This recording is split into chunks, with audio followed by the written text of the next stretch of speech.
সময় আমাদের সুন্দর আখলাক মানুষের সামনে দেখাতে হবে। এজন্য ছোট থেকে ছোট নেকির কাজ এটাও ছাড়া যাবে না।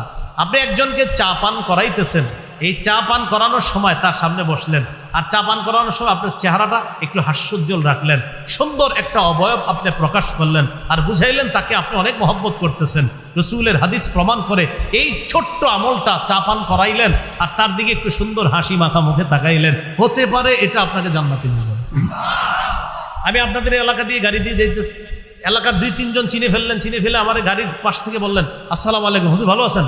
তো আমি গাড়ির ভিতর থেকে শুধু হাসি মুখে বললাম, এবার একটু হাসি মুখে আপনাদের শুধু মাথাটা নাড়াইলাম। রাসূলুল্লাহ সাল্লাল্লাহু আলাইহি সাল্লাম বলেন, লা তাহকিরান্না মিনাল মারুফি শাই, তোমরা তুচ্ছ কোনো ভালো কাজ, একদম ছোট একটা ভালো কাজ করলা, এই ভালো কাজটাকেও তোমরা তুচ্ছ মনে করবা না। লা তাহকিরান্না মিনাল মারুফি শাইআ, ছোট্ট একটা ভালো কাজকে তোমরা